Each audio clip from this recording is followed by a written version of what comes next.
രൺവീർ അലഹബാദിയെ പൂട്ടി സുപ്രീം കോടതി. സുപ്രീം കോടതി സമീപകാലത്ത് ഇത്രയും ശക്തമായ വാക്കുകൾ പറഞ്ഞിട്ടില്ല എന്ന് തന്നെ പറയാം. രൺവീറിനെതിരെ ആദ്യം ഇന്ത്യയിൽ പരാതി കൊടുത്ത വ്യക്തി എന്ന നിലയിൽ എനിക്ക് വളരെ സന്തോഷമുണ്ട്, അതിൽ സാറ്റിസ്ഫാക്ഷനുണ്ട്. ബഹുമാനപ്പെട്ട സുപ്രീം കോടതി ഇന്ന് പറഞ്ഞു, രൺവീറും രൺവീറിന്റെ അസോസിയേറ്റ്സും തൽക്കാലം വേറെ ഷോ ഒന്നും ചെയ്യേണ്ട, പരിപാടി നിർത്തിക്കോ.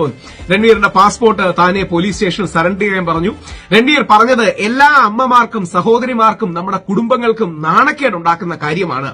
എല്ലാ സമൂഹത്തിനും സെൽഫ് ഇവോൾവ് ആയ കുറെ വാല്യൂസ് ഉണ്ട്, അതിനെ ബഹുമാനിക്കണം എന്ന് പറഞ്ഞാൽ ചില ലക്ഷ്മണരേഖകളുണ്ട്, അതിനെ ബഹുമാനിക്കണം.